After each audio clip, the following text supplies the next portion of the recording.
Effective ang Shield sa pagpatay ng bakterya at virus. Shield Antibacterial Soap. Believe ang mga eksperto sa Philippine Nurses Association. At si Mami. Tiwala ako sa Shield. Shield Antibacterial Soap. Napatunayang mabisa. Ang mga nurse, tiwala. ACS. Tanggaling-galing mo. Smart dishwashing paste ko. Pritong ulam na masebo. Plato o kaldero. Tanggaling for everyday. Ganyan pag smart ang dishwashing paste. May double tanggaling formula. Tanggal ang sebo, tanggal ang bakterya. Bahid para walang bahid. Linis fantastic sa metal at plastic. Number one ko to. Tanggaling-galing mo. Smart dishwashing paste. ACS. Sa lahat ng bagay, simula pa lang, siguraduhing max protection na.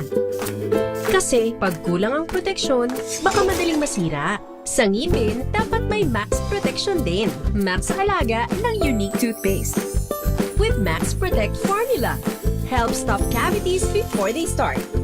While keeping breath fresh. Try Unique Maximum Fluoride Protection. Para Max Alaga, Max Protektado. ACS. Wow, ang saya. Isang barangay na labada, puro mancha pa. Goodbye, pahinga. Mommy, isang laba lang yan sa Pride Bar Blue. May powerful stain-away enzymes na malupit sa dungit mancha. At di masakit sa kamay. Isang laba lang yan. Hello, pahinga. Hello, Pride Bar Blue. ACS. May nagbago. May arte. May budget. Akala nyo lang yon. So solid. White rose papaya, wow, white rose. White rose papaya, wow, white rose. White rose papaya. May glow up with a white rose papaya. White Rose Papaya. May puti power times 2 kasi may papaya at niacinamide. May shea butter and tea tree oil pa. Kutis sulit ang glow May up. glow up with a white rose papaya. White Rose Papaya. Kutis sulit ang glow up. ACS. Amoy forever. Amoy LQ. Amoy New Calab Berry Blooms. Amoy kalat, amoy good vibes. Jiggy Manikad po. Bilang isang broadcaster, mahalaga sa akin ang tamang impormasyon sa lahat ng bagay, kahit sa kape, mapanuri ako. Kaya dito ako susubukan ng MX3 Coffee. Ito'y low acid, cholesterol free, at may vitamin C plus calcium. Sigurado ako sa MX3 Coffee. Dito ako bilib.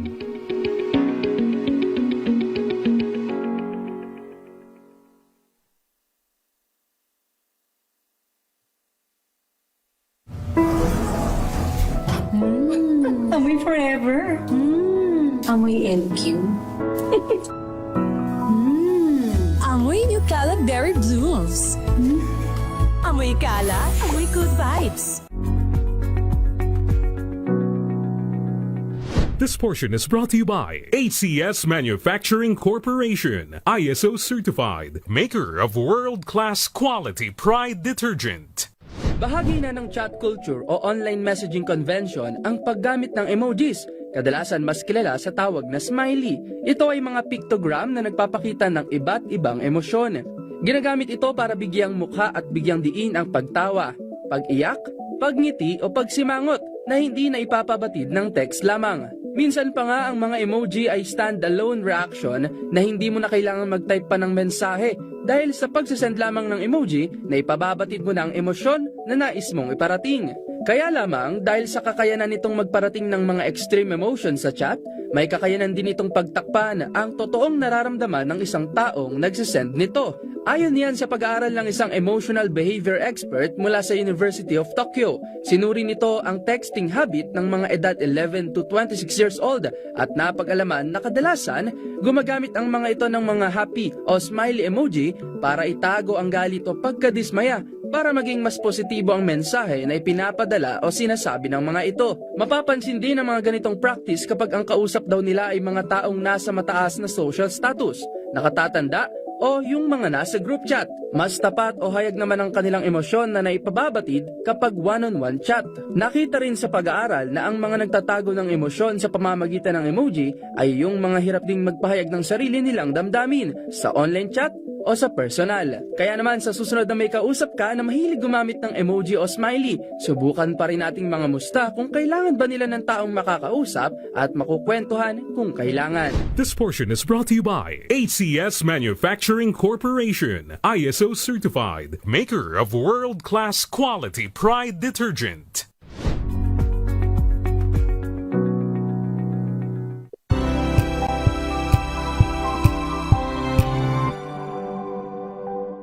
Alamin ang mga maiinit na isyung pambayan, mga balitang kailangan mong malaman, usapin sa pamahalaan, politika, ekonomiya at kabuhayan. Ito ang mga dapat mong malaman, pakialaman at pag-uusapan dahil kayo ang tinig ng mamamayan dito sa Damdaming Bayan, live sa DZRH Radio. DZR Kauna-unahan sa Pilipinas. Manila Broadcasting Company. DZRH. Member, kapisanan ng mga broadcaster ng Pilipinas. Pilipinas, 14 na minuto na. Makalipas ang alas 5 ng hapon. Dahil ang pamamahayag kailangan laging patas. Ang pagtalakay ng bawat issue dapat laging parehas. Narito na ang balitaan at talakayang hihimay sa punot dulo ng mga issue. Bawat panig ilalahad sa publiko. Programang DZRH Balansyado. Narito na ang mga balansyado sa pagbabalita at komentaryo sina Henry Uri at Karen Oyo. Balansyadong Balita. Basta balita, DZRH Balansyado. Basta komentaryo, DZRH Balansyado.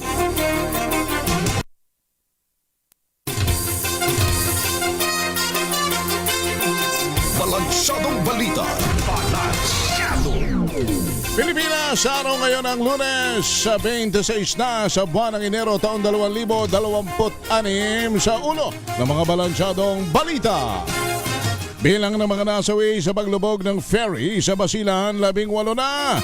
Rescue operation nagpapatuloy. Impeachment complaint laban kay Pangulong Bongbong Marcos na inendorso ng Makabayan Bloc tinanggap na ni House Secretary General Cheryl Ocheloy Garafil. Congressman Sandro Marcos nag-inhibit naman sa impeachment complaint laban sa kanyang ama. PNP-CIDG nakatanggap ng 40 tips tungkol sa posibleng pinagtataguan ni Atong Ang.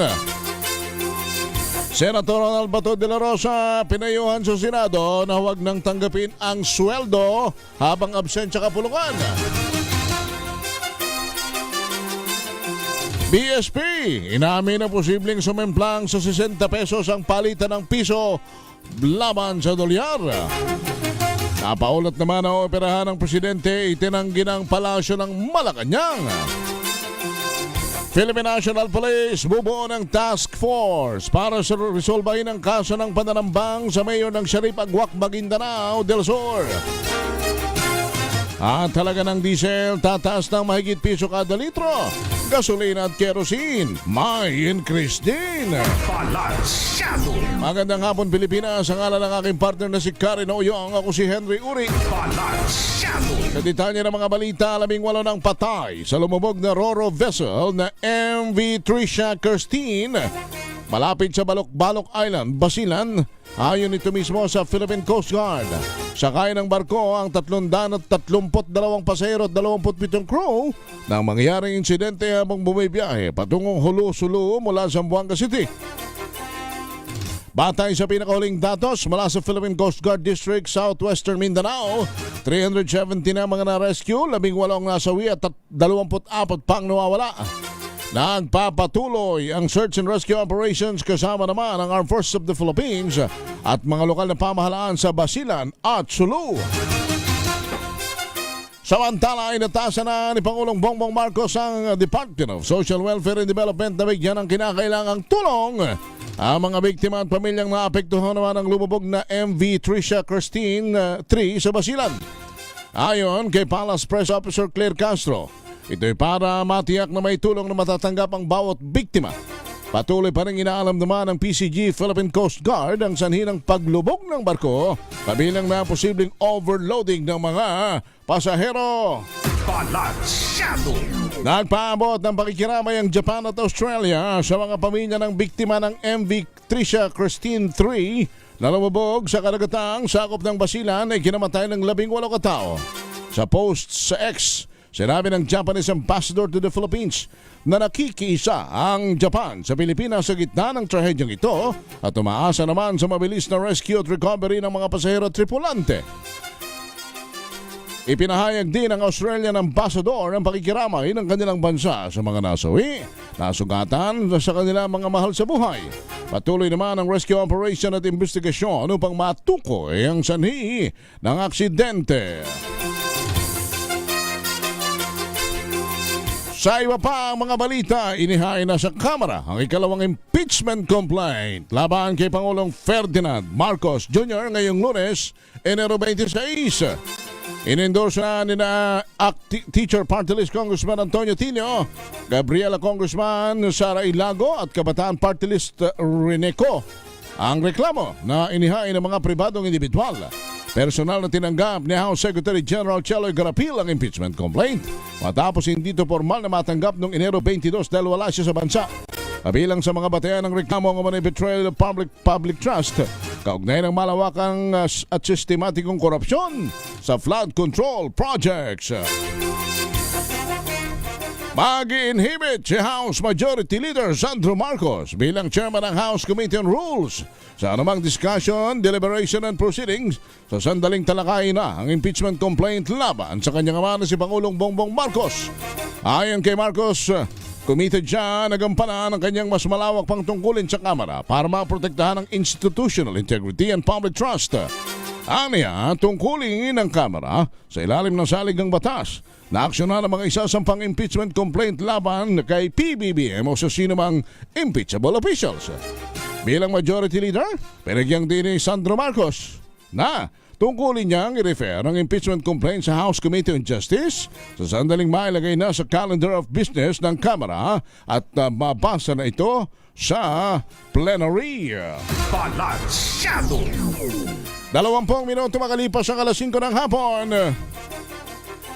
Pinag-uusapan pa ng kampo ni dating Congressman Mike Defensor kung itutuloy pa ang paghahain ng impeachment complaint laban kay Pangulong Bongbong Marcos sa Kamara. Sa panayam sa programang 2x2 sa DZRH, sinabi ni Defensor na siya mismo ay tutol na sa paghahain pa ng ikatlong impeachment complaint dahil kita naman umano na hinaharang na ang iba pang mga grupo na naghahain ng reklamo bukod sa nauna nang tinanggap na complaint mula kay Attorney Andre De Jesus. Pakinggan natin si Defensor. Problema ko ka Jerry Catunying ngayon pag didebate namin dahil yung ibang makasama natin naniniwala kailangan pang mag-file. Ako naman ang feeling ko bakit pa tayo sasama dun sa kanilang moro-moro ng ginagawa. Yun na nga mag-file tayo nung huli na wala naman talagang problema. Nandun kami, naunang Makabayan Block, katulad nabanggit mo, parang binaliwala at yung opisina kahit nasang government office, pag nagpunta ka ngayon, magpa-receive ka ng kahit ang sulat, pwede. Dito, ayaw nila. Ayaw payagan, ayaw tanggapin. Samantala, nanawagan naman ang Palasyo ng Malacanang ng pagkakaisa para mapatatagin pa ang bayan sa gitna ng kinakaharap na mga isyo ng dalawang pinakamataas na pinuno ng bansa. Muling iginit ni Palace Press Officer Claire Castro na handa si Pangulong Marcos na harapin ang impeachment complaint laban sa kanya dahil wala naman na siyang nagawang impeachable offense. Umaasa ang palasyo na sa paninindigang ito ng presidente mananatili ang kumpiyansa ng mga investor at ng taong bayan. Ginawa naman na kanya ang pahayag kasunod ng naihaing reklamong impeachment laban kay PBBM sa Kamara at sa mga kasong naisampa sa Ombudsman laban kay BP Sara Duterte. Abot na sa 4 na po o mga tip o impormasyon na natanggap ng Criminal Investigation and Detection Group sa kanilang hotline kaugnay ng posibleng lokasyon ng gaming tycoon na si Charlie Atong Ang. Pero ayon kay CIDG-NCR Chief Police Colonel John Giagi, wala pang nakakakita kay Ang sa mga bansang Cambodia o Thailand. Dahil dito, tuloy-tuloy pa rin ang ginagawang paghahalughog sa kanyang mga address at property dito sa Pilipinas. 14 na lugar na sa bansa ang sinuyod ng PNP-CIDG mula na maglabas ng arrest warrant laban kay Ang dahil sa kaso ng mga nawawalang sabongero.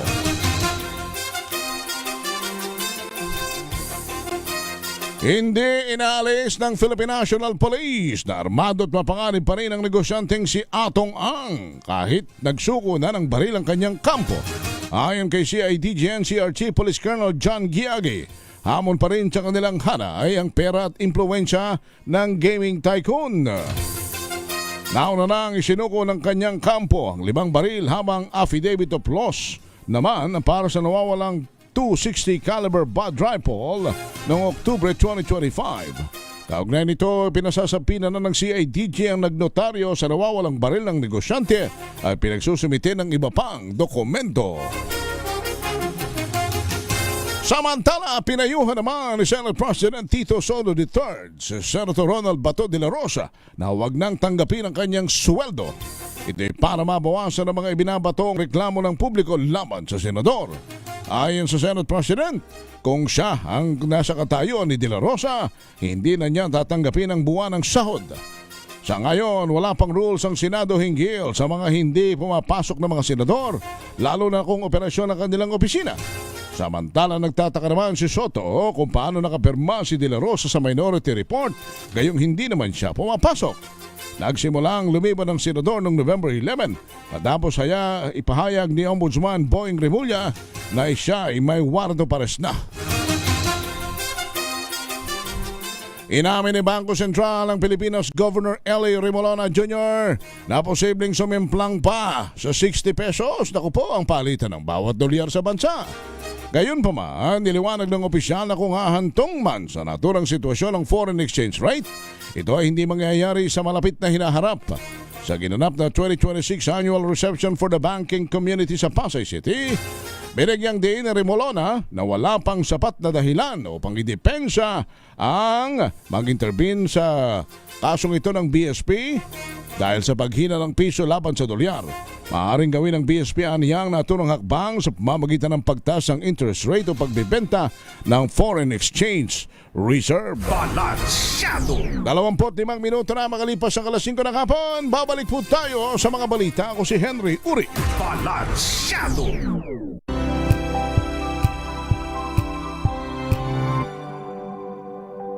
Hello, Washi! Laundry day na naman! Yay! Anong meron? Mancha ng chocolate, putik, may libag pa! Kaya natin yan! With Pride Washing Machine Detergent, may triple stain-away formula.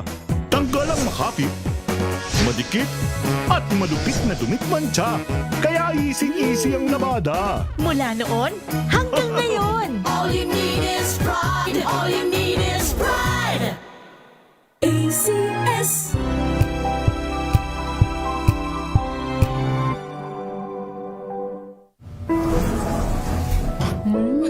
Amoy forever. Amoy LQ. Amoy New Cala Berry Blooms. Amoy kala, amoy good vibes.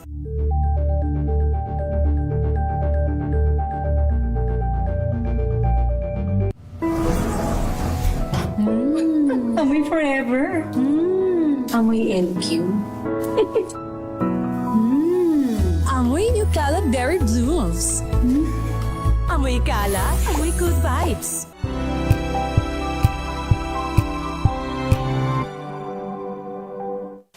Maulan man, no worries na amoy kulog ang damit. Charm Fabcon. Bangong kumakabloom. Tanggal amoy kulog. Sa bango ng charm. Kaya gamit ko, Charm Fabcon with Bloom Fresh Technology. Kills 99.9% of kulob-causing bacteria. May aroma burst pa of thousands of flowers and berries. Ang sampay sa loob, no amoy kulob. Bangong kumakabloom sa charm. Charm Fabcon. ACS.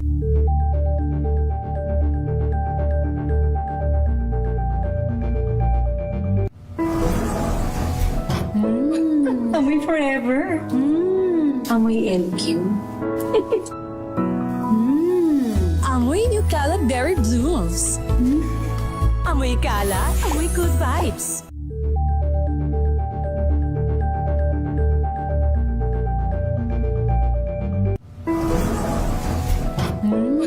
Amoy forever.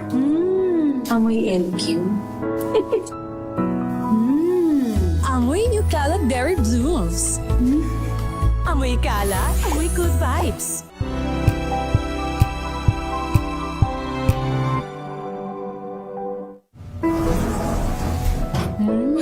Amoy forever. Amoy LQ. Amoy Nucala Berry Blooms. Amoy kala, amoy good vibes.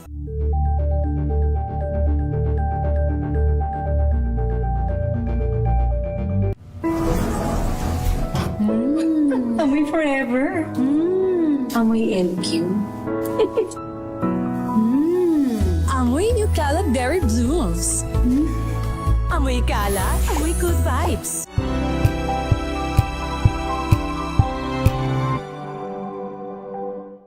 Maagang balitaan, maagang usapan sa mga issue at balita. Kasama si Kuya Angelo Palmones sa Magandang Umaga Pilipinas. Mula Lunes hanggang Biyernes.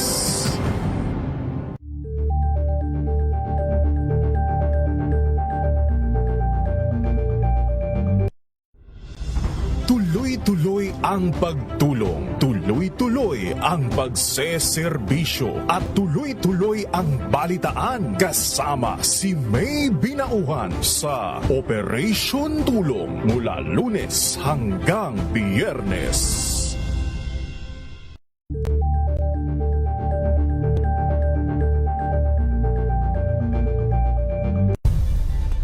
Nagsimula sa pangarap hanggang sa maabot ang tagumpay. Iba't ibang kwento, iba't ibang mukha ng atletang Pilipino. Mas pinatindi, mas pinalakas, at mas pinaaksyon sa Match Point tuwing Sabado, 12:30 ng tanghali sa DZRH TV.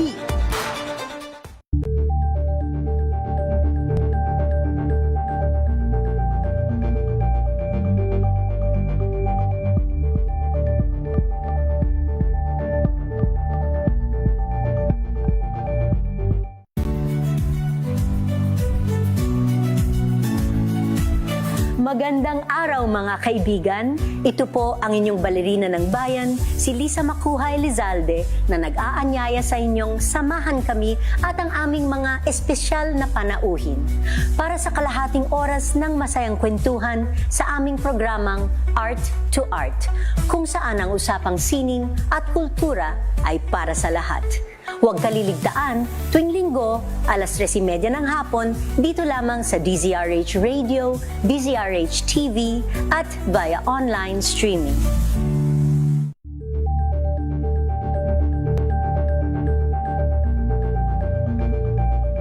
Curious ka ba sa maraming bagay? Kami na ang bahala dyan. Aalamin, tutuklasin at bibigyang linaw namin ang mga katanungang bumabagabag sa inyong isipan. Sa programa kung saan ang bawat sagot ay galing lamang sa mga eksperto. Ang Expert's Opinion, tuwing linggo alas 3 ng hapon, dito lang sa DZRH TV.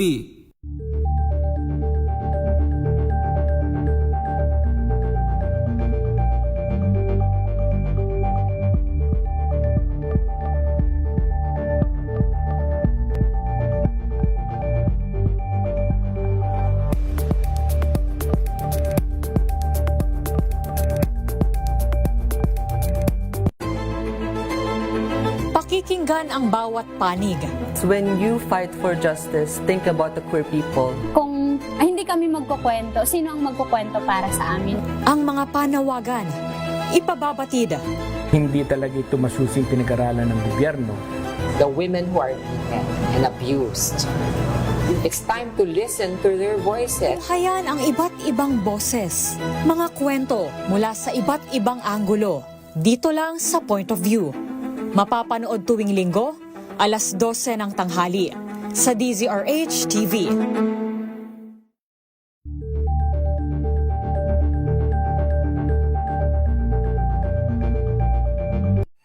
Mga balitang gigising sa inyong umaga. Mga balitang kailangan mong malaman. Mapapakinggan sa ACS Balita sa 2x2.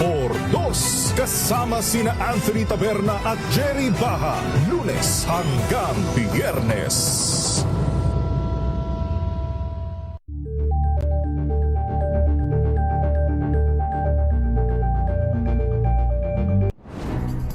Good vibes ang hanap mo?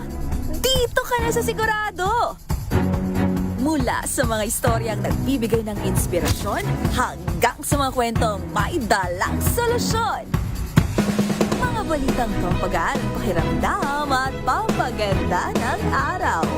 Hindi lang ba sa good news, kundi the better news. Mula Lunes hanggang Biyernes, 1:00 ng tanghali sa DZRH TV.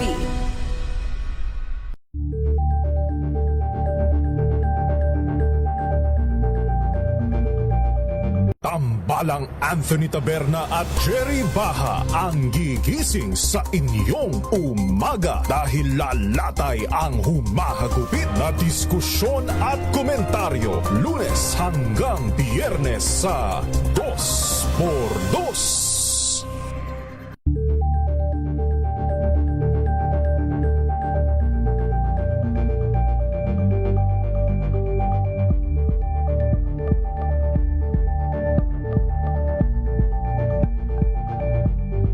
We've got you covered. From the hottest hits, exclusive interviews, kilig to the bones fan meet experience, and hataw performances of your favorite stars. Saturdays, 12 noon, dito lang sa DZRH TV.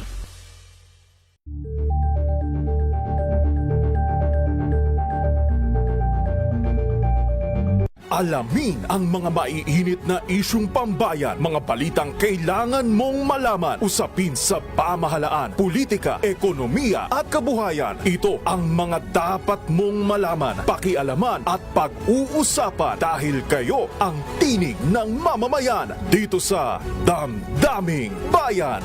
Live sa DZRH Radio, DZRH TV at DZRH Digital. Kasama sina Lakay, Deo Makalma at Elaine Apit. Araw-araw, Lunes hanggang Biyernes. Damdaming Bayan.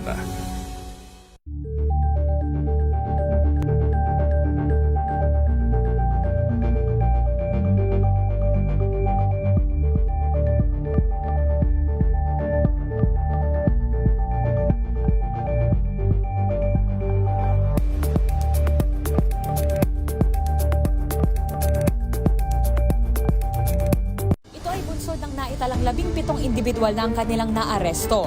Metro Manila Development Authority o MMDA ang No Contact Apprehension Policy o NCAP sa Metro Manila. Sa ang ilang mga dokumento ay peke. Hindi rin legal ang employment na ipinangako sa kanila. Sa mata ng batas, mananagot ang sangkot at may sala. Dahil sa bawat paglabag, may karampatang parusa. Alamin ang mga pananagutan sa likod ng mga bawal. Dito sa Hoy! Bawal yan, tuwing Sabado, alas 11:30 ng umaga. Dito lang sa DZRH TV.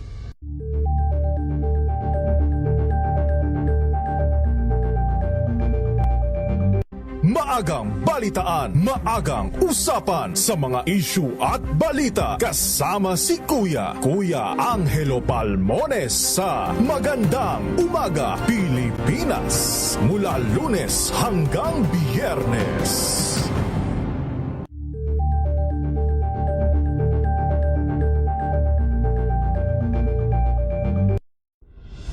Tuloy-tuloy ang pagtulong, tuloy-tuloy ang pagseserbisyo at tuloy-tuloy ang balitaan kasama si May Binauhan sa Operation Tulong mula Lunes hanggang Biyernes.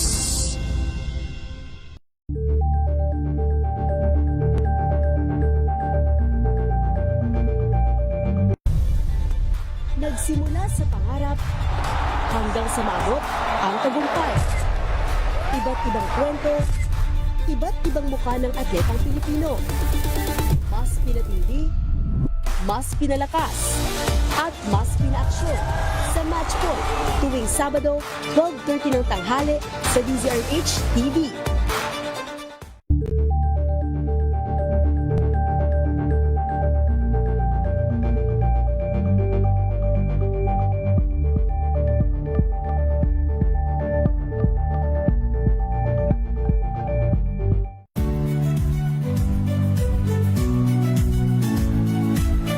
Magandang araw mga kaibigan.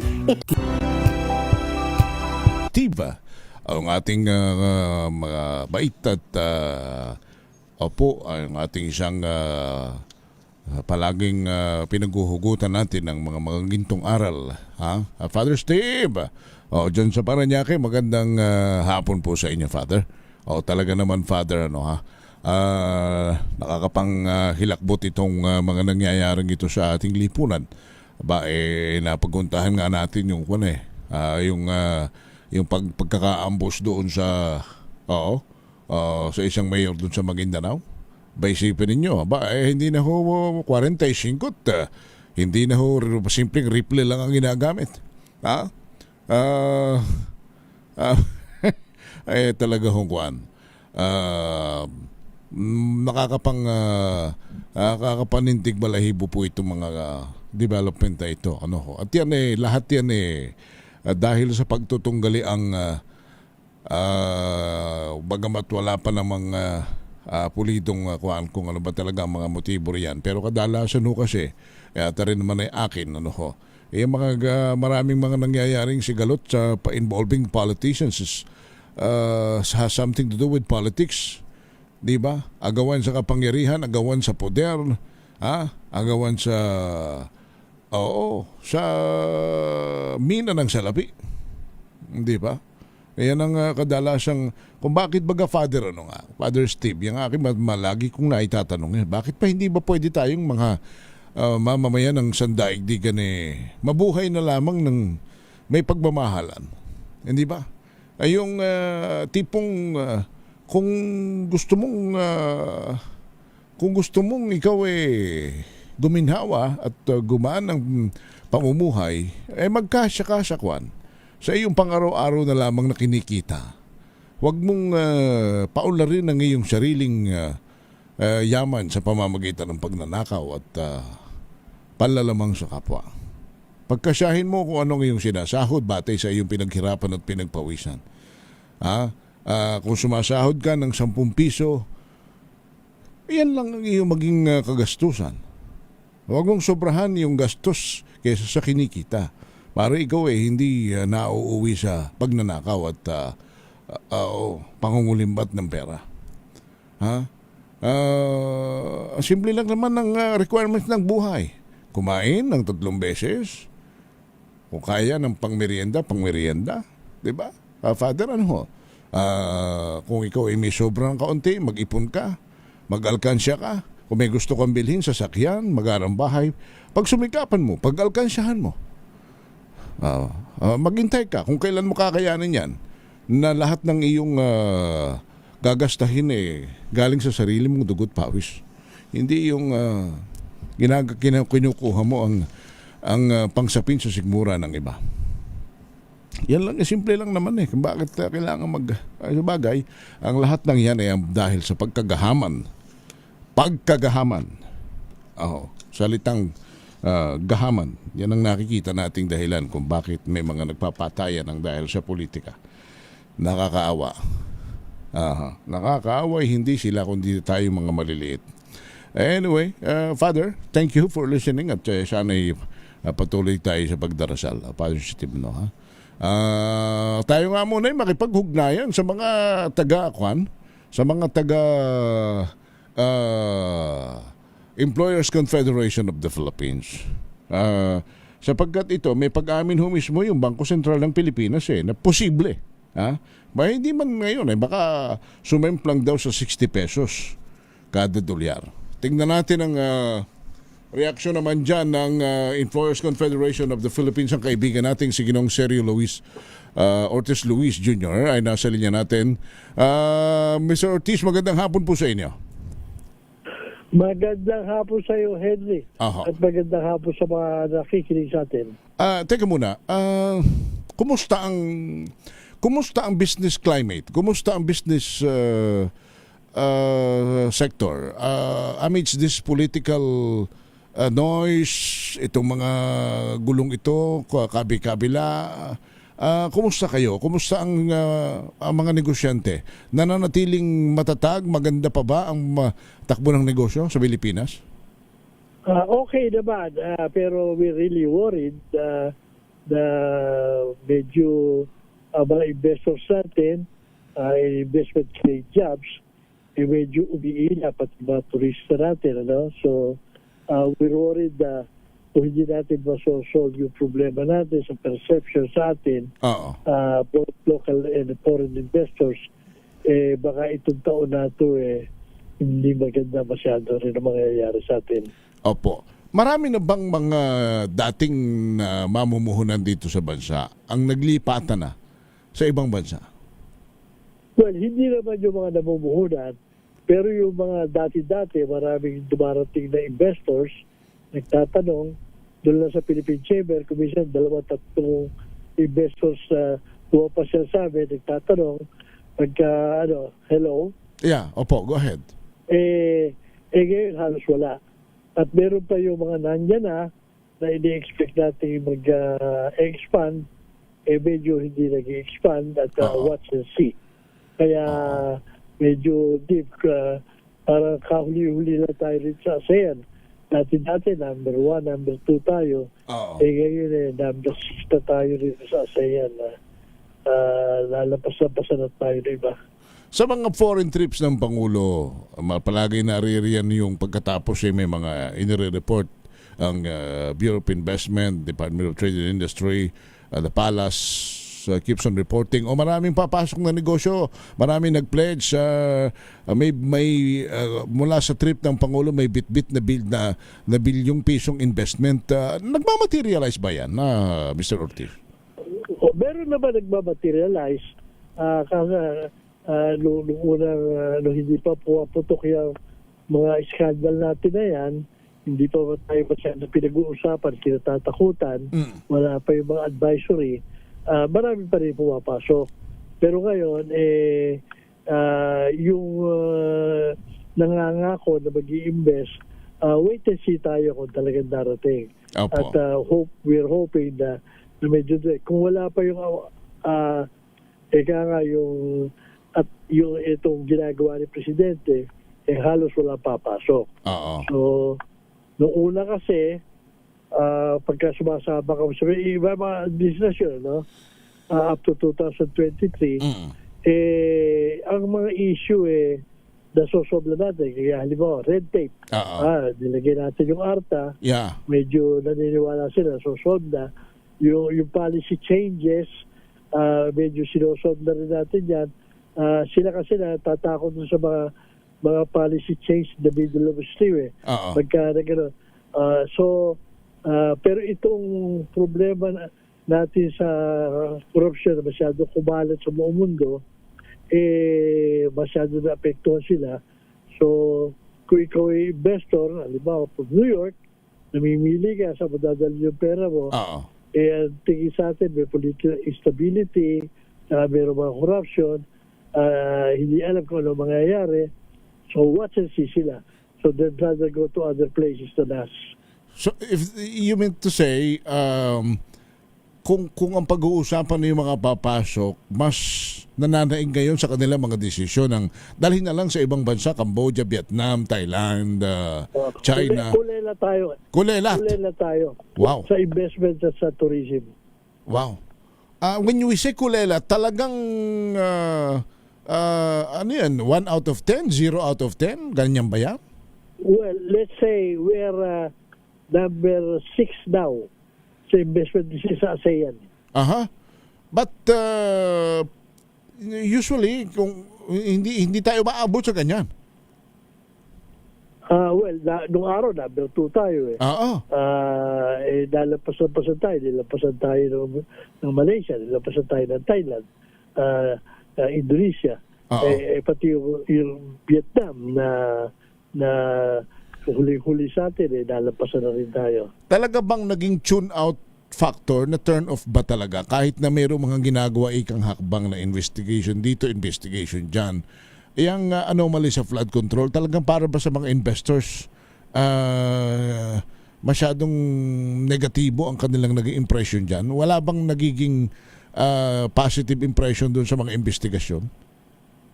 Well, wala. Disappointment sa investigasyon. Ha? Pero yung mga ginagawa ng gobyerno, kaya may bilateral tayo ginagawa, no? Meron tayo mga pinasambatas, investments, okay naman yun, positive, pero nangunguna pa rin yung problema nila sa feeling nila hindi safe yung investment natin nila dito, at gusto nila makita na masosolve natin talaga yung problema. Kaya ang problema nga natin, sa halip na mag-focus tayo sa inihintay ng mundo, yung pinag-umpisahan niya, yung 2025 budget, marami sa gobyerno natin sa wag lang masisi sila lang ang may kasalanan sa legislatura at saka sa executive branch, gusto pa nila buksan yung mga iba sektor. Hindi lang gusto pa buksan yung ibang administrasyon. Okay lang yan, pero sana mag-focus tayo sa hinihintay ng investors. Ano yung hinihintay ng investors na pagka nagbukas ka ng maraming pinto, walang maniniwala na mga investors na masosolve natin yan in 1 year's time. So talaga iiwanan tayo na iiwanan. So focus lang tayo sa yung alam natin na alam nila na dapat masolve. Ang konklusyon ba ng mga investor kapag kung saan napupunta ang focus, politika, parang nagiging bangayan lang sa politika, walang seryoso at hindi sinserong kampanya laban sa korupsyon? Well, naniniwala naman sincero, kaya lang masyadong maraming binuksan na at masyadong malawak na they don't believe we can solve it in the near future. So dapat sana mag-focus lang tayo sa big wins na alam naman natin kung ano hinihintay ng mga investors. Mag-focus muna tayo ron at quietly buksan natin yung ibang sektor, yung ibang administrasyon, para hindi naman sila wala katapusan dyan. Tsaka malaki ang inyong kasingkuan malaki ang inyong pakialam dyan at may karapatan kayo sapagkat yung inyong corporate tax, bukod pa sa iba-ibang mga buwis na binabayaran ninyo hindi naman hubiro Totoo yun. Pero diba? Alam mo, hindi naman po pwede yung kasi problema natin yung sa 2025 budget, sinusolve naman yan. Hindi naman po pwede yung huwag tayo magbabayad ng tax o dahil lalo tayo mapiperwisyo, yung marami naman tayo kailangan gawin, batayin na lang natin kung paano yung tamang paggamit sa tax money. Pero huwag naman tayo huwag magbabayad ng tax dahil saan naman kukuha ng pera ang gobyerno para gawin itong mga dapat gawin. Alam ko mahaba ang pasensya ng mga negosyante pero hindi ba minsan parang nakakaubos din ng pasensya yung ikanin niyo kawala ng focus at kung saan lang napupuntang mga investigasyon? Totoo yun. At masyadong maraming ginagawa investigasyon, yung mga ini-expect natin dapat na mangyayari, hindi yun ang nangyayari. Masyadong naging disappointment yung ICI. Ang laki ng pag-asa natin sana ron. Ano nangyayari? Tapos yung budget ng 2025, sana yung 2026, maging acceptable pero mukha rin may problema. So lalo na-disappoint yung mga tao. Kayo ba nasaktan ding masyado doon sa diversion ng PhilHealth Fund na napunta sa flood control pagkatapos binawi sa 2026 budget perde naman ng tao yon? Alam mo, without looking at the legality, kasi ayoko na mag-ano ng legality. Hindi kami kumibo nung ilipat yan. Alam mo kung bakit? Kasi si Secretary mismo ng ng PhilHealth, nagsabi sa amin noon na talagang dyan sa PhilHealth, sindikato rin, maraming kalokohan dyan. Alam mo, nung time na yon, nung inilipat yung pera, ang pera ng PhilHealth, 700 billion. Hindi lumalabas. Ang dami problema. At nagtaas pa sila ng kontribusyon. Yun ang nilalabanan namin. Even yung secretary mismo, na chairman nila, nagsabi, dapat talaga huwag ituloy yan. Sumulat sa Malacanang, huwag ituloy pagtataas dahil maraming pera. At yung 60 billion na pinag-uusapan, if I remember correctly, hindi pera contribution natin yan. Yan ay pera inallocate ng Kongreso sa PhilHealth. Kaya I don't want to speak of the legality kasi hindi ko masyado kabisado yung batas yan. Pero technically, as an economic that's a good move. Magamit yung pera sa iba dahil napakaraming pera na kaipin doon sa PhilHealth. Even now, alam ko 900 billion na yun dahil nagbigay na naman ng Kongreso, tumaas yung contribution, 900 billion na nandun. Pero ang serbisyo, kulang na kulang. Yun din ang hinahanap rin yung mga employer. Yung serbisyong kumpleto at sapat. Patigi-tigi, yung mag-open ito yung sakit, dadagdagan yung budget sa ganun sakit, dadagdagan yung budget sa ganun sakit. Pero tigi-tigi, hindi mo rin maasahan yung sasabihin yung wala kang babayaran. Hindi totoo yun, napakahirap. At yung mga endorsement ng politiko, napakahirap din yan. So, pero ang sinasabi namin, yung 60 billion, hindi alam ko, hindi kinuha rin sa contribution yan. Kinuha doon sa contribution allocation ng Kongreso dahil yun ang isang source ng pera ng Ngayon, binalik na. Ako, I don't want to delve on the legality of that. Napasarap kasi sabihin yung legal aspect niyan. Merong violation ng law, whatever. Pero at the time, nung ginawa yan, yung chairman mismo nila na kinukomplain nila, ang nagsabi, huwag nyo tigilan yung na dagdagan ng serbisyo. At napakahirap kaya kausap kaya although I'm chairman, I could not do anything. Siya mismo nag-report sa presidente na hindi dapat magtaas na kontribusyon dahil maraming pera. So hindi nasaktan ang PhilHealth dahil sa civilian pinag-uusapan. It was just a legal pero economically wala. Although para sa mga kumu-question nga dyan sa 60 plus billion na yan, although sinasabi nga it could be indirectly, hindi galing yan sa contribution ng tao, but if it's coming from the GAA, then it's still a taxpayer's money, so to speak. That's true. Yeah. Anything. I don't want to deal on the I just want to deal on the practicality and the economic side of it. Pagka yun ang pinag-usapan, tama yung desisyon. Kailangan ng pera, gamitin, dahil yung pinagtunan, hindi naman kailangan at the moment. Kaya lang, as to say nga, yung na-ghost daw yung mga flood control. So talaga nagkaloko-loko yung mga pondo. Mr. Ortiz, yung palang matanong, ano ang inyong sentimiento dyan sa kabi-kabila mga impeachment complaint ngayon na nagsasaltahan sa Kongreso bilang kayo ang nasa sektor ng ekonomiya? Well, ang sinasabi nga namin, ang dami na natin problema, ang dami pwede i-secure. Dapat patihibikin natin yung sitwasyon. Umpisahan na naman yan na mag-i-impeachment na naman. Sasabihin ng mga investors, ini-impeach mo yung presidente, ini-impeach mo yung vice president, anong klase yung bayan yan? Ba't ka mag-i-invest yan? Ayun, na nagbabangay-bangay yung mga leader. Bawasan natin yung politika. Bawasan na natin, ang pagbutihin natin how to improve the climate so that we can prosper. Iniiwanan tayo, nakakaawa tayo. Iniiwanan tayo ng lahat dahil tayo mismo gumagawa ng problema natin na mayroong tayong problema sosolvin, Sa halip na solve natin, nagdadagdag pa tayo ng problemang naririnig sa buong mundo. Ano mangyayari sa atin? Opo. Sino naman na mag-i-invest sa atin pag ganyan? So ang ECO primarily ay hindi po sang-ayon sa mga impeachment na yan. Well, kung may mangyayaring positive, okay lang. Pero ang problema, not now. Sabi nga ni Confucius, when you chase two rabbits, you're probably going to lose both of them. Yeah. Correct. Pagbutihin natin, yung problema natin, ayusin muna natin. Alright, loud and clear. Sir, paano ito?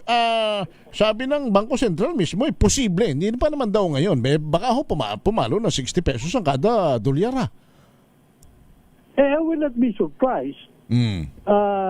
Dahil kung talagang susolve, merong formula yung real exchange rate. Noong pang-araw, pagka pinag-uusapan yung real exchange rate, lumalabas talaga nung few years back, 60 pesos na talaga eh.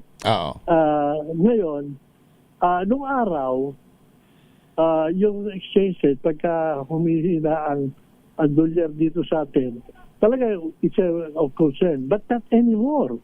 Alam mo kasi, ang OFW natin, mga 2.5 billion. But totality ng mga Pilipinong nasa abroad na nagpapadala ng pera rito sa atin, yung mga professional, mga 10 million. 10 million multiplied by a family of 4 or 5. That's half of the population. Yung mga yun, nakikinabang sa malakas na dolyar. No? Dahil napapansin ko, pagka yung mga OFW natin, 35 billion ang pinadadala rito. Yan ang isang nating pangian na wala sa ibang bayan. Kaya kahit ano nangyayari dito sa ating tragedy dito sa Pilipinas, hindi tayo nababangkarote dahil meron tayo yung remittance sa yan. No? Aside from that, yung export industry na dapat sana nagpo-prosper, hindi tayo makakompete. Dahil napaka natin. At yung mga domestic, yung mga importers na mga kita mo naman, yung mga domestic manufacturer na nag-lead locally, yung mga agricultural products natin, natatalo ng imported dahil mura ang dollar. Opo. Kung malakas ang wag lang biglaan. Itong huwag naman sana, yung pinangangambahan baka pag pumalo ng 60 pesos sa dollar, malaki magiging epekto ito sa empleyo. Hindi ba posible ng mass layoff ito pagka ganito umabot ng 60 pesos sa dollar? On the other hand, investors will come in pagka malakas ang dolyar. Mag-invest. Madali mag-invest. Mura mag-invest. Tourism will come in. Mura mag-invest. Mura ang gastos. Napakamahal sa Pilipinas. Alam mo, sa totoo lang, sinasabi ko, natatakot tayo na dahil traditionally, yun nga, nung araw, pagka lumakas masyado yung dollar, perwisyo tayo. Pero not anymore. Maraming Pilipino ang nagdidepensa sa dollar ngayon kaysa sa sino loser pag lumalakas ang dollar dito? Gobyerno for one. Dahil yung utang natin lumalaki. Okay. Pero nakakabawi na ba sila? Dahil nakita mo sa customs in dollar. Nakakabawi rin kahit paano. Pero yung export industry, yung mga domestic manufacturing mo, yung agricultural mo, maraming produkto yan for export or pinatalo ng mga import na makikinabang. So employment, dumalaki pagkatama yung exchange rate ko. Noong araw kasi, nung mag-umpisa yan, 1 to 2 yan. In-impose sa atin ng US yun as part of the, nung binigyan nga tayo ng independence, pero ginawa lang 2 to 1 exchange rate to protect the interest of their industries that are in the Philippines. Pero ang isa pang hindi ho bang isa pang tatamaang malaki niyan ay ang ating industriya ng langis, Mr. President? Yun ang isang nakakatakot. Yun ang isang nakakatakot. Pero tayo lang dito sa ASEAN ang hindi nagsusupport sa industry ng langis. Ano? As a matter of fact, we even tax it. Binibigyan pa natin ng problema doon sa additive para sa coconut industry kaya tumataas ang presyo. That is why kung mag-campaign tayo against tax, ang dapat na kung nakatipid tayo sa corruption, ibalik sa tao in what way? Huwag na i-tax muna yung kung hindi ba natin ma-subsidize, dyan ibalik diretso sa presyo ng kaya lang may nagbabalik naman ang kanilang mga kinurakot kala, patingi-tingi. Well, wala ka magagawa talaga, no? Kasi magbabalik lang ba dyan, yung bibigyan mo lang ng compromise. Pero po pwede mo naman i-freeze lahat yan eh. Pwede mo naman i-freeze lahat yan eh. Bakit mo kailangan ibalik pa nila? I-freeze mo lahat. And after 6 months, you have a sequester. You can get it. You can sequester it. Yun ang sinasabi natin. Yung exchange rate, huwag tayong matakot dyan. Huwag lang mag-create ng inflation kasi kung mabilis mag-create ng inflation. Huwag lang mag-epekto sa inflation masyado. Mas maraming makikinabang dyan sa perwisyo. Ang maperwisyo malaki niya importer ng mga goods na pwede naman natin i-manufacture dito. Tinatalo pa yung manufacturing natin dito. Ang gobyerno, marami naman savings yan pag sa corruption, pwede na magbalik lang tayo.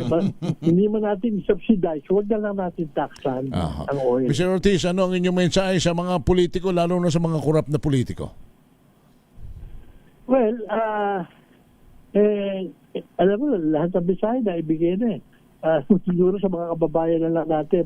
Huwag tayong titigil sa sasabi ko ano natin dito. Otherwise, hindi titigil niya mga yan. Nakita mo naman yung mga politiko sa lipstick, ano pa naiisip gawin nila para ma-divert yung attention natin. Liwanag naman ang gusto nating masolve. Bakit hindi yun ang sinosolve? Iba-ibang problema, iba ang ginagawa. Ang sabi ninyo, yung proverbs na if you're chasing two rabbit, chances are you will lose both. You will lose both. All right. Salamat ng marami sa inyo for saying at for staying and thank you for joining us. Si Mr. Sergio Ortiz Luis Jr., Presidente ng ECOP, Employers Confederation of the Philippines. So yan. Sana pakinig kayo ha. Dear politicians, may nabanggit ko kanina. Maglimi-limi nga kayo. Huwag kayong masyadong matatakaw. Mga tinamaan kayo ng kulog.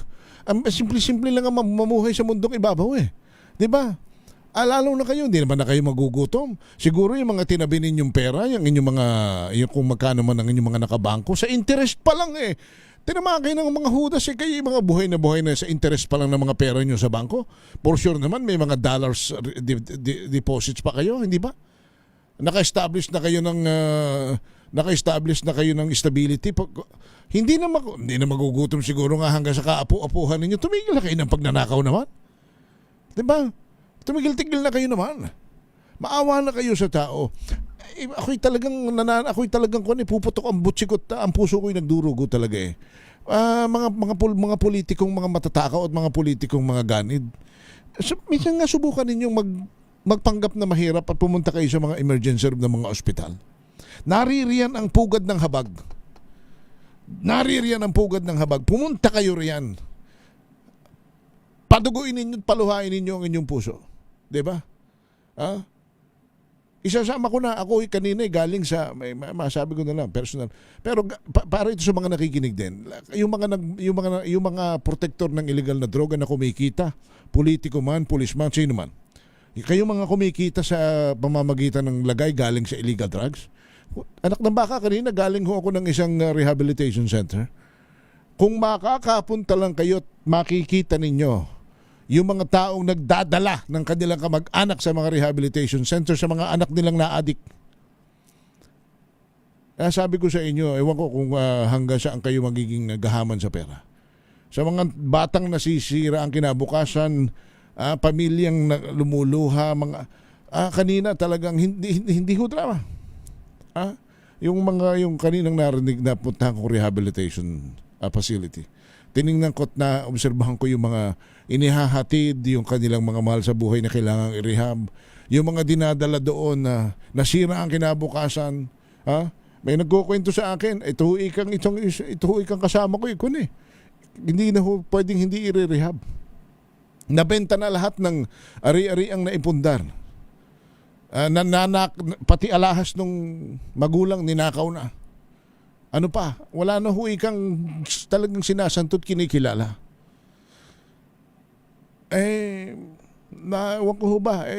Wala talaga.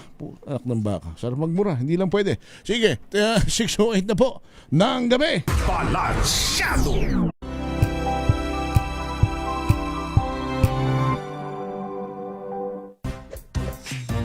Ang galing-galing mo. Smart dishwashing paste ko. Pritong ulam na masebo. Plato ng kaldero. Tanggaling for everyday. Ganyan pag smart ang dishwashing paste. May double tanggaling formula. Tanggal ang sebo, tanggal ang bakterya. Bahid para walang bahid. Linis fantastic sa metal at plastic. Number 1 ko to. Tanggaling-galing mo. Smart dishwashing paste. ACS. May nagbago. May arte. May budget. Akala nyo lang yon. So solid. White Rose Papaya. Wow, White Rose. White Rose Papaya. Wow, White Rose. White Rose Papaya. May glow up with White Rose Papaya. White Rose Papaya. May puti power times 2 kasi may papaya at niacinamide. May shea butter and tea tree oil pa. Kutis sulit ang glow up. Glow up with White Rose Papaya. White Rose Papaya. Kutis sulit ang glow up. ACS. Wow, ang saya.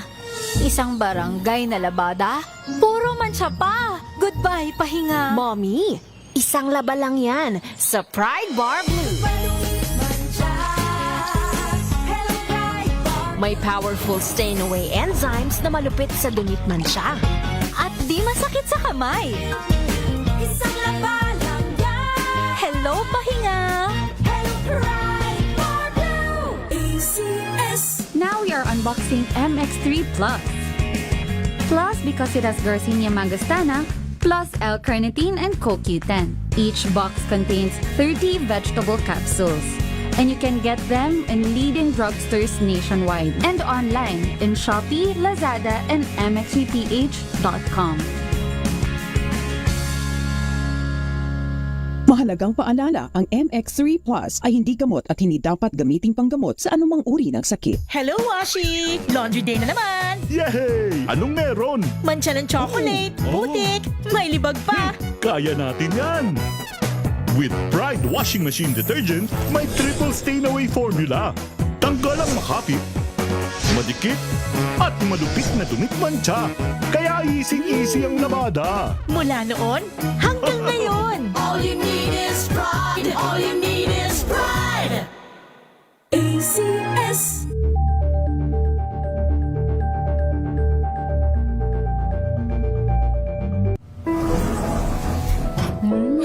Amoy forever.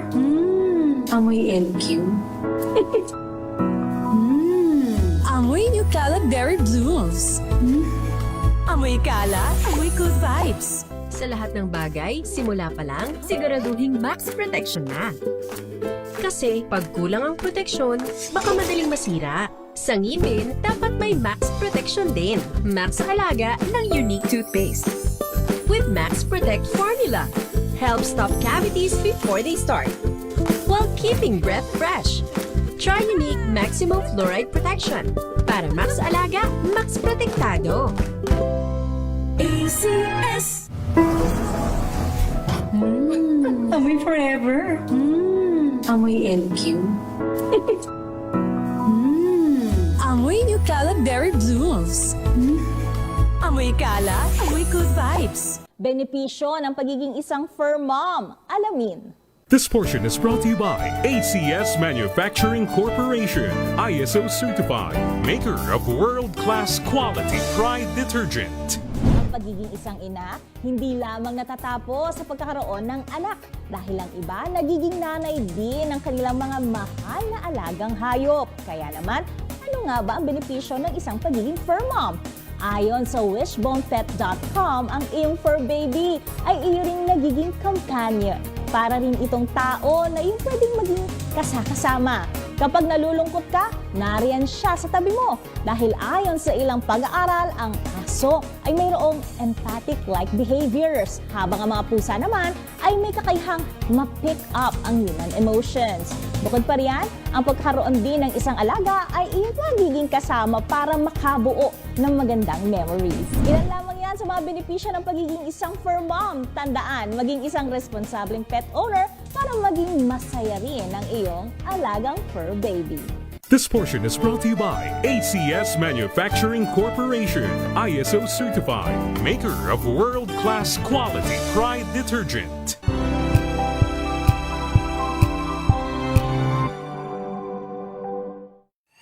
Mga balitang gigising sa inyong umaga. Mga balitang kailangan mong malaman. Mapapakinggan sa ACS Balita sa 2x2. Kasama sina Anthony Taberna at Jerry Baha. Lunes hanggang Biyernes.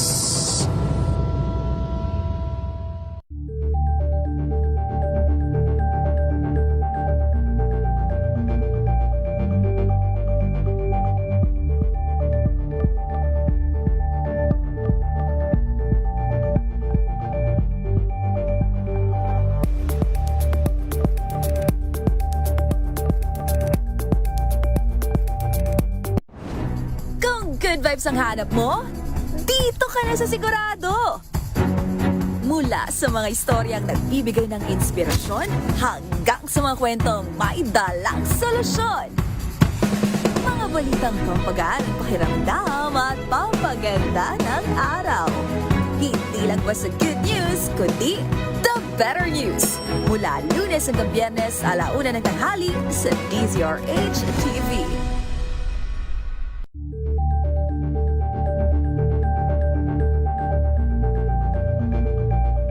Tambalang Anthony Taberna at Jerry Baha ang gigising sa inyong umaga dahil lalatay ang humahagupit na diskusyon at komentaryo Lunes hanggang Biyernes sa 2x2.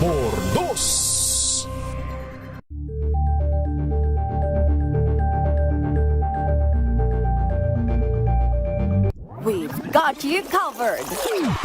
From the hottest hits, exclusive interviews, kilig to the bones fan meet experience, and hataw performances of your favorite stars. Saturdays, 12 noon, dito lang sa DZRH TV.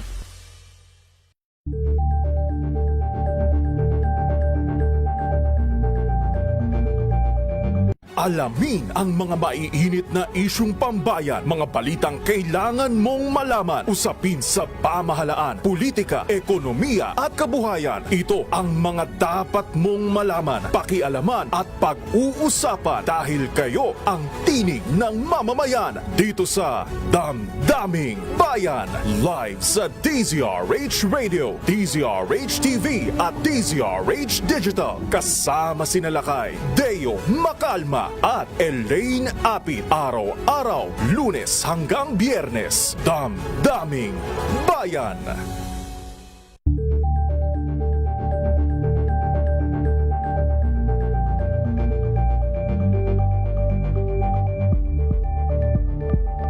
Ay, nakapagsaing na. Yan ninyo, kahit anong inyong kinakain ngayong gabi, kahit simple lang yan, at least kung galing yan sa malinis at hindi galing sa nakaw, daig ninyo. Ang mga taong kumakain man ng masarap, galing naman sa dugot pawis ng iba. Kaya wala pa rin panama sa inyong dangal na ipinamamala sa araw-araw. Kaya huwag kayong malulungkot kung nga nakahain lang sa inyong hapunan ngayon simpleng tuyo at ulam, simpleng tuyo at kanin, basta yun galing sa malinis, yan ay malulunok ninyo ng maluwag. Pero yung mga kumakain ngayon ng kung ano-anong masasarap at galing naman yan sa nakaw. Nako, humihirin niya sa lalamunan. Buhayan ng lipunan. Ay, talaga naman. Balansyado! Samantala, mga report tayo. 3 pang tauhan ng Bureau of Immigration tanggal sa pwesto kaugnay ng umano'y korupsyon sa detention facility. O, kita mo? RH14 Left Narciso Left. 3 pang kawani ng Bureau of Immigration ang tinanggal na sa pwesto kaugnay ng inilahad ng Russian vlogger na si Vitaly Zodorovetsky na umano'y korupsyon sa detention facility matapos malayang makagamit ng gadget habang nakakulong. Ayon kay Palace Press Officer Claire Castro, kabilang sa mga natanggal ang mismong warden ng BI Detention Facility na naghain ng courtesy resignation at 2 deputy mula sa pasilidad sa Taguig at Muntinlupa na kapwa sinibak. Bukod pa niya ito sa 3 empleyado na naunang tinanggal dahil din sa parehong reklamo. Sabi ni Castro, iniutos na ni Pangulong Ferdinand Marcos Jr. ang malalimang investigasyon sa insidente sa BI Detention Facility. Iginit din ni Castro ang pahayag ng BI na ang paggamit ng cellphone o gadget sa kanilang detention facility ay limitado lang para makausap ng mga nakakulong ang kanilang pamilya at hindi para sa pagkuha ng video o iba pang personal na paggamit. Sa tanong kung may posibilidad na magkaroon ng balasahan sa immigration, sabi ng palasyo, depende ito sa resulta ng investigasyon. Ito si Let Narciso para sa DZRH. Una sa Pilipinas, una sa Pilipino. Kaya talaga, ano? Worldwide. Worldwide. Talagang tayo'y ay talaga. Namumunini ang ating gobyerno pagdating sa nakawan at korupsyon. Bagay, sabi nga ho ni former Justice Antonio Carpio di ba? Sabi nga niya ano ba? Talagang yung pagnanakaw ng pondo ng 2022 to 2025. Nuknukan. Talagang tinalo. Maski yung napaulat na nakawan, naging dwarfy ka niya, di ba? Naging dwarf. Yung sinasabing graft and corruption ng rehimeng Marcos Sr. Ano sabi ni Tony Carpio, di ba? Ano sabi niya? Doon sa isang pahayag niya. The flood control scam is the biggest corruption scandal in history, dwarfing even the corruption scandal during the martial years of President Marcos Sr. Ulitin natin. The flood control scam is the biggest corruption scandal in history, dwarfing even the corruption scandal during the martial law years of President Ferdinand Marcos Sr. Sino may sabi? Former SC Justice Tony Carpio. Balansyado! Samantala, paglikha ng karagdagang trabaho, dapat tutukan ng gobyerno. Raymond Paz. Raymond. Binimok ni Senador Christopher Bongo ang pamahalaan na tutukan ng paglikha ng dagdag trabaho. Ito ay kasunod ng report na may 2.25 million na mga Pinoy ang walang trabaho kahit na bumaba ang record ng walang trabaho sa 4.4% batay sa record ng Philippine Statistics Authority o PSA. Ayon kay Go, dapat tingnan ito ng gobyerno hindi lang sa porsyento dahil milyon pa rin ang walang trabaho at araw-araw na problemado kung saan kukuha ng panggastos. Maliban sa isyu ng unemployment ay dagdag pa ang underemployment kung saan maaring may trabaho ngunit kulang sa oras at kita para mabuhay ang isang pamilya. Iginit ni Go na kailangan ng mga konkretong hakbang para matugunan ang pangailangan ng mga manggagawa at mga walang trabaho. Kabilang ng Senate Bill No. 174 o ang Indigent Job Seekers Assistance Bill na layong bigyan ng subsidi ang mga naghahanap ng trabaho para ito sa kanilang transportasyon, documentation at pagproseso ng kanilang aplikasyon. Ganon din ang Senate Bill No. 175 na naglayong bigyan ng 100 pisong dagdag sahod ang lahat ng mga manggagawa sa bansa. Ito si RH28 Raymond Advance para sa DCRH. Una sa Pilipinas, una sa Pilipinas. Thank you, Raymond. Samantala, second impeachment complaint laban kay Pangulong Bongbong Marcos na i-transmit na sa opisina ni House Speaker Faustino D. III. RH12 Milky Rigunan. Milky. Nasa opisina na ni House Speaker Faustino D. III ang ikalawang impeachment complaint laban kay Pangulong Bongbong Marcos. Ito ang kinumpirma ni House Deputy Minority Leader Antonio Tino ng ACT Teachers Party List, isa sa 3 miyembro ng Makabayan Bloc na mag-iendorso sa ikalawang impeachment complaint. Ayon kay Tino, nangako si D na ipipila sa order of business sa plenaryo para matalakay ang second impeachment complaint. Sabi ni Tino, dapat makita ang merito ng ikalawang impeachment complaint kasabay ang hangarin na maisama para hindi ma-technical sa 1-year bar rule. Sa filing, personal na tinanggap ni House Secretary General Cheloy Garafil ang kopya ng impeachment complaint. Naipagdialogo din ang Makabayan Bloc kay Speaker D para hindi maetsepera ang second impeachment complaint para matalakay lang ay ang unang impeachment complaint na naisampa na ni Atty. Andre De Jesus na pinaniniwalaan ng Makabayan Bloc na mahina. Ako si Milky Rigunan, nagulat para sa DCRH, una sa Pilipinas, una sa Pilipino. Thank you, Milky. Samantala, DPWH magpapadala raw ho ng demand letter sa kontraktor ng bumagsak na dike sa Oriental Mindoro. Boy Gonzales, RH29. Boy! Magpapadala ng demand letter ang Department of Public Works and Highways sa New Big 4J Construction Incorporated upang iutos ang agarang pagkakumpuni ng bumasak na river dike project sa kahabaan ng mag-asawang river sa Nauan na Oriental Mindoro. Ayon kay DPWH Secretary Vince Dizon, ang hakbang hindi makakapekto sa posibleng pagsampa ng mga kaso laban sa kontratista kaugnay ng umano'y substandard na pagkakagawa ng proyekto. Sabi ng kalihim, muling iginit ng Pangulong Ferdinand Marcos Jr. na hindi dapat palusitin ang mga substandard na infrastructure project sa anumang panig ng bansa at dapat yakin na ang bawat pisong mula sa buwis ng taong bayan ay nagreresulta sa maayos at kapakipakinabang ng mga proyekto ng pamahalaan. Bumuo na ang DPWH ng isang grupo ng mga eksperto upang magsagawa ng masusing pagsusuri sa proyekto at magpatupad ng mga pamatagalang solusyon upang maiwasan ang muling pagbaha sa mga bayan na Nauhan at Victoria. Tiniyak ng DPWH na pinabibilis na nito ang rehabilitasyon plan ng river dike at pananagutin ang mga individual na mapapatunayang sangkot sa mga irregularidad sa lalong madaling panahon. Ito si Boy Gonzales para sa DCRH, una sa Pilipinas, una sa Pilipinas. Thank you, Boy! Samantala, 6 na araw na libreng sakay handog ng MRT3 bilang suporta sa PH Tennis Association. RH5 Val Gonzales. Val. Yan simula ngayong araw, Enero 26 hanggang 31 ay may handog na libreng sakay sa Metro Rail Transit Line 3. Ito ay bilang suporta ng pamunuan ng DOTR MRT3 sa Philippine Tennis Association o PhilTA. Ang libreng sakay para sa lahat ng accredited officials at miyembro ng local organizing committee, mga volunteers, participants, pati na rin ang miyembro ng media at mga sponsor ng Women's Tennis Association o WTA tournament.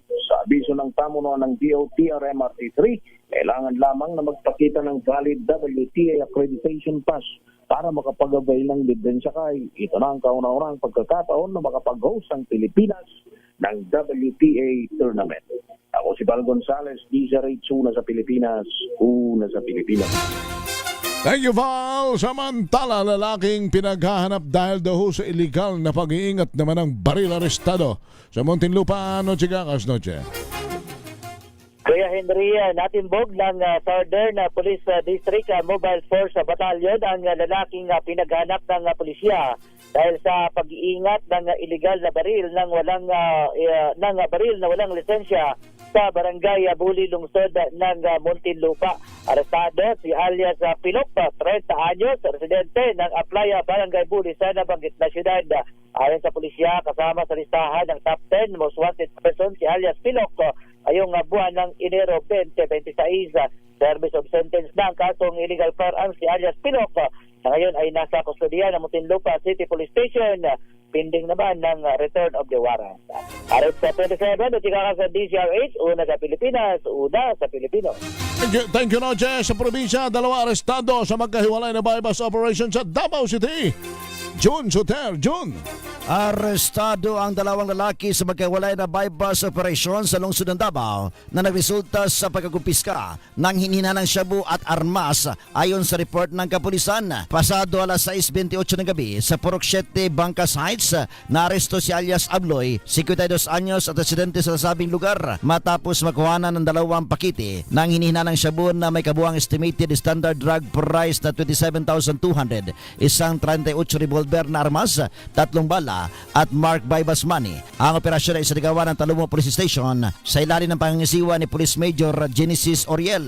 Samantala noong Enero 24, alas 5:56 ng hapon sa Purok San Vicente, Barangay Leon Garcia, Davao City, nahuli si alias Jigger, 37 anyos, pintor, residente ng Sitio Baybay, matapos makuhanan ng 3 pakete ng hinihina ng shabu na may estimated standard drug price na 26,520 at isang 38 caliber revolver, 2 bala marked bypass money. Ang bypass operation ay pinangunahan ng Santa Ana Police Station Drug Enforcement Unit kasama ang PDEA 11. Kasalukuyang nasa kustudiya ng mga pulis ang 2 suspek habang mga kumpiskang droga at armas ay isa sa ilalim sa laboratory examination at proper disposition. Ito si June Suter para sa DZRH. Una sa Pilipinas, una sa Pilipino.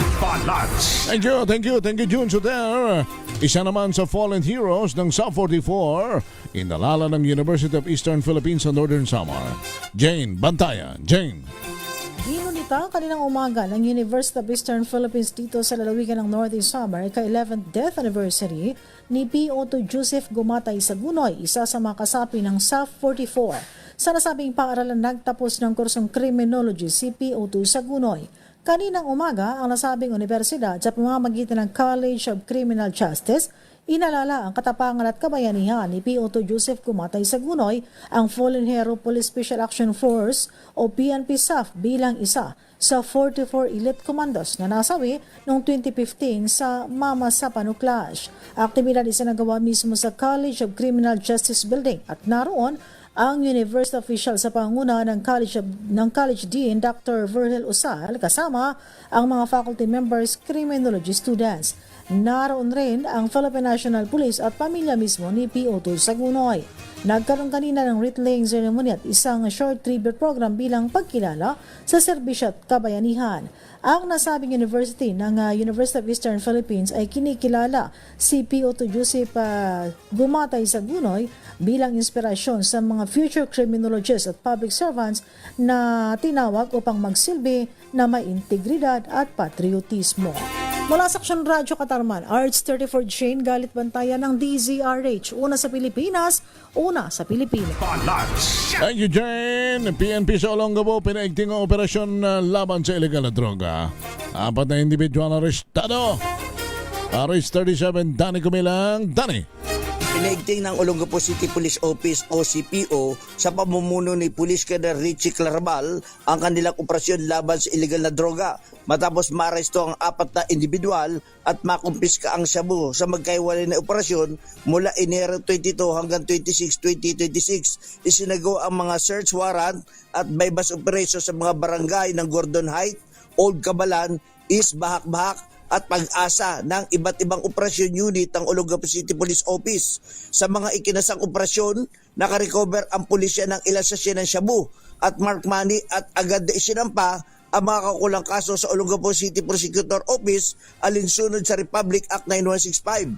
Ayon kay Colonel Clarabal, magpapatuloy ang Olongapo City Police Office sa walang humpay na pagtugis sa mga sangkot sa illegal na droga upang mapanatili ang kapayapaan at kaligtasan ng mamayan sa lungsod sa tulong ng aktibong pakikipagtulungan ng komunidad. Danny Kumilang, RH37, DZRH, una sa Pilipinas, una sa Pilipino. Thank you, Danny! Balita mula sa ibaing dagat, lumabas na video ng pamamarilho sa isang ICU nurse sa Minneapolis. Pinasinungalingan naman ang mga pahayag ng Border Patrol sa Amerika. Jackie Resho, Jackie. Kitang-kita sa nag-viral na video mula sa Minneapolis sa Amerika ang pamamaril at pagpatay ng mga Border Patrol Officer o ICE officer sa isang intensive care unit nurse sa gitna ng mga nagpapatuloy na kilos protesta sa estado. Sumasalungat ang video sa mga pahayag ng mismong pamunuan ng Border Patrol na inatake sila ng 37 anyos na biktima na si Alex Pretty at may hawak na baril umano kaya sila'y namaril in self-defense. Sa lubas sa video, makikita na tanging cellphone lamang ang hawak ni Pretty habang minamando ang traffic sa lugar bago biglang lumapit sa kanya ang isang Border Patrol officer. Tinulok ng patrol officer ang babae na malapit sa kanya at sinubukan lamang itong alalayan ni Pretty bago siya naman ay hatakin at persahang pinadapa saka pinagbabaril ng umaabot umano sa 9 na beses. Alam ng pamilya ni Pretty na siya ay lumalahok sa mga kilos protesta sa Minneapolis pero hindi nila inaakala na siya na pala ang napapabalitang pangalawang binaril at namatay dahil hanggang sa ngayon ay hindi pa rin nakikipag-usap sa kanila ang federal law enforcement tungkol sa nangyaring insidente. At yan ang balita mula sa ibayong dagat. Ito si Jackie Resio ng DZRH, una sa Pilipinas, una sa Pilipinas. Ay, Ate Jackie Resio, uy, ba? Okay na ba si Chris Aquino, Diyosa? Magaling na? Si Chris Aquino daw ho ay na-miss yung pag-i-interview at mukhang planong sumabak sa video podcasting? Sige, dapat lang naman. Sana'y magaling na itong ating hinahangaan ding ito. Diyosa Cruzat, Diyosa? Handa na ang queen of all media na si Chris Aquino na muling humarap sa kamera.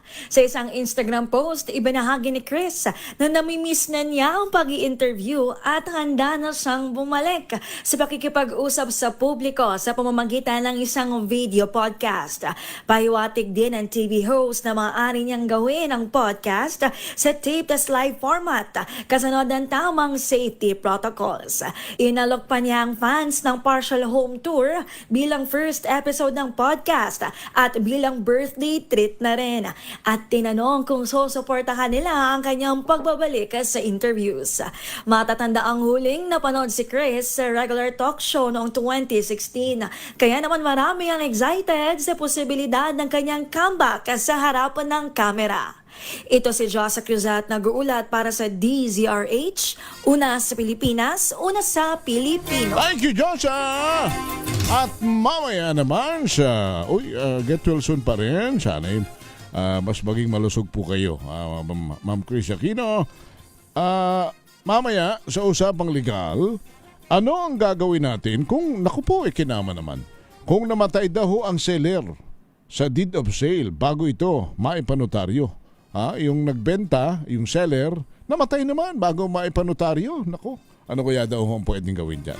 Abayangan po ninyo yan kay Attorney Cheryl Adami Molina, si Attorney Cam sa usapang legal. In the meantime, alas 6:35 na ng hapon, sa ngalan po ng aking partner na si Karen Oyong, ay ang amin nung palaging paalala sa inyo. Nais ba nating guminhawa? Nais ba nating umalwa? Nais ba nating yumaman? Nais ba? Basta, kaginawahan ng buhay ang pag-uusapan.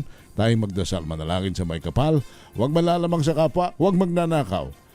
Huwag pong iisahan, gugulangan ng ating mga kababayan. Bagkos ay atin silang tulungan. Lagi natin silang alalahanin sa abot ng ating makakaya kung tayo may magagawa din lamang dahil help is wealth. Salamat po ng marami sa inyo. Ako si Henry Uri. Balansyado.